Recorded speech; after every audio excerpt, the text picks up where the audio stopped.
So where are you? Yeah, I'm in MDC Brooklyn, in a little side room. This is the first time that I'm speaking about it. Something that I'll never forget, actually. Picture this. Oh my gosh! Can you even believe this? Two men who once had it all. I'm talking private jets, mansions, the works, now sharing prison cells and chess games behind those dreary cinderblock walls of a Brooklyn detention center. It sounds like something straight out of a Netflix drama, but this is actually happening right now. Sam Bankman-Fried, the fallen crypto wonder boy, and Sean Diddy Combs, the music mogul turned infamous inmate, are literally bunking together in the same high-security unit at the Metropolitan Detention Center in Brooklyn.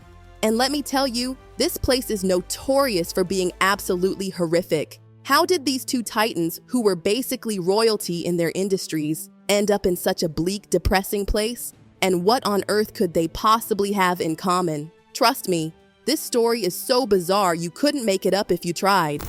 But, no one wants to be in prison. And you can imagine what happens when you take sort of 40 people, all of whom have been at least charged with crimes, and lock them in a single room for years on end and throw out the key, which is the most trivial things become all that people have left to care about. Let's dish about Sam Bankman-Fried first. This guy was once the golden child of crypto, a billionaire wonderkind who founded FTX and was supposed to revolutionize the financial world. Everyone thought he was a genius. But honey, how the mighty have fallen. His empire came crashing down in the most spectacular fashion imaginable. We're talking allegations of massive fraud, complete mismanagement, and straight-up deception on an unbelievable scale. The prosecutors didn't hold back. They painted him as the mastermind behind one of the largest financial scams in modern history. They accused him of siphoning billions of dollars from unsuspecting investors just to prop up his hedge fund, Alameda Research. When FTX collapsed, it sent absolute shockwaves through the financial world. Thousands of people were desperately scrambling to recover their lost investments. By November 2023, he was convicted on multiple counts of fraud and money laundering and slapped with a 25-year sentence in federal prison. Talk about a fall from grace. I've had a lot of time to reflect on how to communicate. And in retrospect, I think I was not effective at communicating, especially when the crisis first hit. And, in the months thereafter, I made a mistake I often make. I get swept up in details and forget to communicate the bigger picture.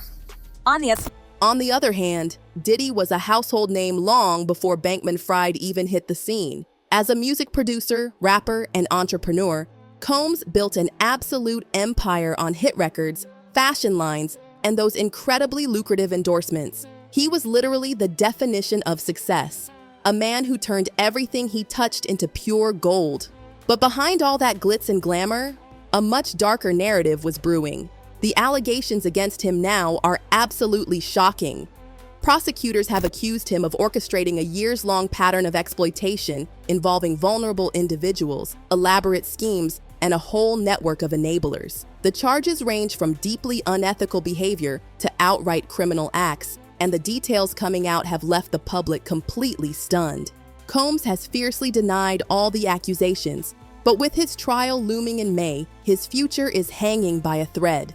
From king of the music industry to fighting for his freedom, how quickly things can change. Just incredible. And, it brings into context our whole system of innocent till proven guilty. Why is he not being given bond? And, we could debate that all day long. Of all people that's unlikely to flee or get away, well, he's got the resources to flee, but he's so recognizable. And isn't he innocent till proven guilty? Well, yeah, but, we have to recognize there are degrees of innocent till proven guilty. Now let's set the stage for their unlikely friendship. The Metropolitan Detention Center, or MDC Brooklyn, is no ordinary jail. It's a fortress-like building that looms ominously over the Brooklyn waterfront, housing pretrial detainees and convicted criminals alike. This place has become infamous for its horrific conditions. We're talking frequent lockdowns, severe staff shortages, and an environment that's downright dehumanizing. Inmates describe it as a dark, grimy hellhole where even basic necessities are nearly impossible to come by. And yet somehow, it's also become a gathering place for the most high-profile names in the criminal justice system. From R. Kelly to Ghislaine Maxwell, MDC Brooklyn has housed some truly notorious residents. And now, it counts Bankman-Fried and Combs among its ranks. Can you imagine the conversations happening in those hallways? I mean, it's a legitimate concern. No judge wants to wake up and read the headlines the next day. Oh, they treated this guy special and they gave him bond, and now he's gone and he fled from justice. So that's what's in the back of most judges' minds. On the other hand, we deal with cases where clients have significant funds sometimes. And sometimes where there's money, you can craft a unique solution. Years ago, it was the ankle bracelet and the ankle monitor. Despite their incredibly different backgrounds, these two men have reportedly formed the most unlikely bond. Bankman-Fried, known for his awkward demeanor and that perpetually disheveled appearance, has actually described Combs as kind and generous during their time together in the shared unit. In a recent jailhouse interview with Tucker Carlson, yes, that Tucker Carlson, he revealed that Combs has been nothing but respectful to him and the other inmates, even offering words of encouragement during their darkest moments. "He's been kind to me," Bankman-Fried confessed. "It's a position no one wants to be in, obviously. He doesn't, I don't. It's kind of a soul-crushing place." The two men spend most of their time in the unit's common area, which has just a few tables, a television, and a chessboard. And get this, chess has become a major pastime for Bankman-Fried. With his analytical mind, he's been honing his skills against the most unexpected opponents, former gang members and alleged criminals who, shockingly, are amazing at the game. "I lose games to them all the time," he admitted. "I was not expecting that." While Combs isn't much of a chess player himself, he's often seen watching the matches, offering commentary, and cracking jokes to lighten the incredibly tense mood. It's like they're creating their own little world inside those prison walls. Of course, some of them are, I think, are thinking like, wow, this is sort of a big opportunity, to meet people they wouldn't otherwise get to meet, which is, it shocked me the first time I heard that. Right? It makes sense from their perspective, but boy, is that not how I think about prison. But their conversations go way beyond chess and prison small talk. These two have reportedly discussed everything from politics to business strategies, drawing on their shared experiences navigating high-stakes industries. Bankman-Fried has even opened up about his deepest regrets, telling Combs about the choices that led to his spectacular downfall. Meanwhile, Combs has shared glimpses of his own struggles, reflecting on the immense pressures of fame and the mistakes he's made along the way. It's absolutely surreal when you think about it. Two men who once commanded immense power and influence, now reduced to introspection and unexpected camaraderie in the most unlikely setting imaginable. From penthouses to prison cells, life really can change in an instant. It's just interesting to me that with all the money he has and all the resources he has, they couldn't craft some solution that lets him be under some form of house arrest. And again, it sounds like special treatment, but the truth of the matter is, to incarcerate somebody like him is expensive to all of us. We're taxpayers, and he's got to have unique situations. You can't put him in general population where, everyone wants a piece of him and everyone wants to be his friend and everyone. And yet their bond isn't without its tensions. While Bankman-Fried has described Combs as kind, there are whispers among other inmates that the music mogul's larger-than-life persona hasn't entirely disappeared behind bars. Some say he still carries himself with the air of someone who expects special treatment, even in prison. Others have noted his occasional outbursts, particularly when things don't go his way.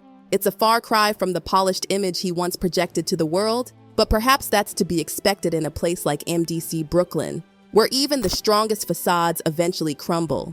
Meanwhile, the prison itself serves as a grim, constant reminder of the stark realities these two men now face. The facility has long been criticized for its truly inhumane conditions, with inmates reporting everything from severe overcrowding to unsanitary living spaces that would make your skin crawl.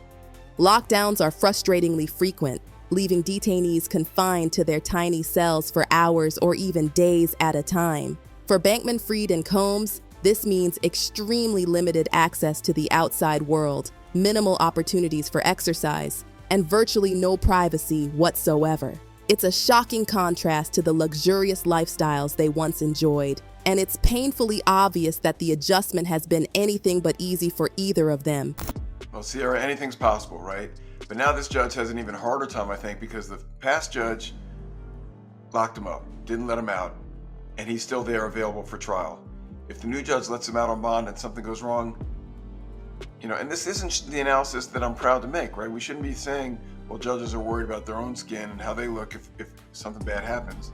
Still there, available for trial if the new judge lets him out on bond and something goes wrong, and this isn't the analysis that I'm proud to make, right? We shouldn't be saying, well, judges are worried about their own skin and how they look if something bad happens. Still, there are moments of levity amid all the gloom. Bankman-Fried has taken to reading novels in his spare time, while Combs has reportedly started jotting down notes for what some speculate could be a tell-all memoir. Can you imagine the bombshells that book would contain?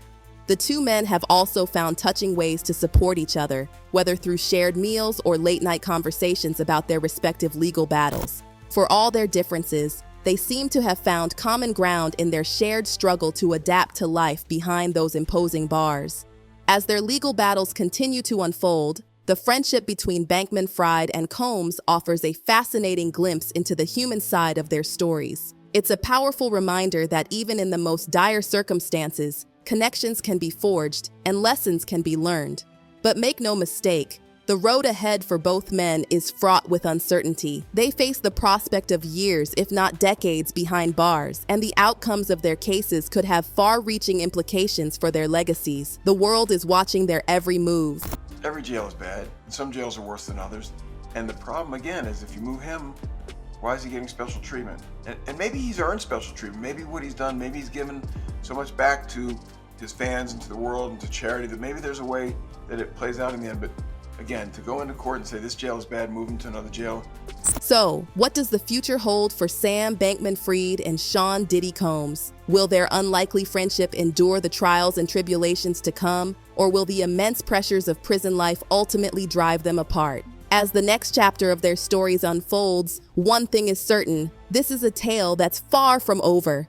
The harsh realities of prison life had taken their toll on both men, but the challenges they faced were only just beginning. While their unlikely camaraderie offered fleeting moments of normalcy, the truth was that both men were embroiled in legal battles that could define the rest of their lives. And let's not sugarcoat it. This wasn't just about trying to prove their innocence. It was about survival in a system that didn't care how big your name was on the outside. The Metropolitan Detention Center in Brooklyn has been described by former inmates as one of the most difficult places to endure. For Sam, who had spent his adult life in the fast-paced, tech-driven world of cryptocurrency, and Diddy, a man accustomed to private jets and red carpet galas, the adjustment was absolutely brutal. What we see are just the people that are around us on the inside, rather than who we are on the outside. Rumors swirled that he had clashed with another high-profile detainee over control of the television in the common area, a petty dispute that nonetheless highlighted the fragile balance of power within the prison walls. And while Diddy had always been a master at controlling the narrative on the outside, the lack of control in his current environment was clearly wearing on him. Adding to the tension was the constant presence of the media spotlight, which neither man could escape even within the confines of the detention center. Every detail of their lives in prison, from their meals to their interactions with fellow inmates, was fodder for gossip and speculation in the outside world. Public realm, this is very significant, just from who we associate Diddy being and everything we've seen him do over the decades. Like you said, this is quite the downfall to go from, we saw the mansions back in March that were raided by the feds. So to go from living in those mansions to being in a jail cell right now, I think it really underscores the magnitude of what he's facing and the weight of the federal government. For Sam, this meant facing relentless scrutiny over his every move, with critics eager to interpret his actions as proof of either his guilt or innocence. For Diddy, it was a double-edged sword. While he relished the attention as a reminder of his status, it also meant that every misstep could be amplified 1,000-fold. The pressure was palpable, and it served as a constant reminder that even in their shared isolation, the world was still watching their every move. I think it's to be expected, just the shock of this and the questions about what is ahead of us. I mean, how long is he going to be in custody? Is this an R. Kelly situation? Is he going to not get out for a number of years? Is he going to end up serving a long-term prison sentence from this? Or does he have a chance of beating these charges at a trial that could come? But the question that consumed everyone's minds remained. Could either man truly come back from this devastating fall from grace? For Sam, the challenge was as much about rebuilding his shattered reputation as it was about staying out of prison. His fall from grace had left a gaping hole in the cryptocurrency world, and many wondered whether he could ever regain the trust of investors who had lost everything because of him.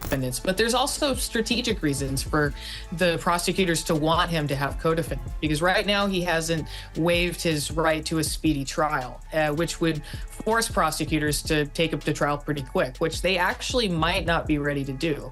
But if they supersede him and have co-defendants with him, it makes it a lot easier to pursue a trial continuance without him waiving his speedy trial right. Diddy faced a different kind of reckoning. Even if he somehow managed to clear his name in court, the allegations against him had already tarnished his legacy in ways that might never be fully undone. The court of public opinion had already rendered its verdict, and it wasn't in his favor. As the days turned into weeks and the weeks into months, the world watched with bated breath to see what would happen next. Would Sam's appeal succeed, allowing him to walk free and rebuild his empire from the ashes? Or would he spend the next 2 decades behind bars, a cautionary tale for anyone who dared to dream too big and cut too many corners? So, like, have you made friends there? Are you hanging with Diddy? I think he's in there with you. He is. And I don't know, he's been kind. I've made some friends. It's a weird environment.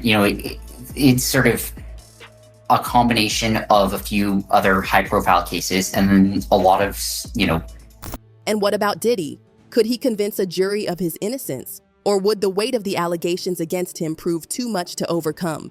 The stakes couldn't be higher for either man. Not buying it all, Kana. And safety can mean a couple different things. Safety just doesn't mean free from harm of violence. Safety can also too mean emotional and mental dynamics that could occur by Sean Combs reaching out to potential witness to get them to possibly change their test. One thing was certain: the road ahead for both men was fraught with uncertainty. Their trials would undoubtedly be 2 of the most closely watched legal battles in recent memory, with implications that extended far beyond the walls of MDC Brooklyn. Both sides in the Sean Diddy Combs case have until today to give answers for how the music mogul has been communicating from jail. Combs appearing in court last Friday seeking bail while he awaits trial. He's been held at the Metropolitan Detention Center in Brooklyn since September. And as they prepared to face their respective destinies, Sam and Diddy could only hope that the bonds they had formed in prison would offer some measure of comfort in the face of an uncertain future. So what do you think?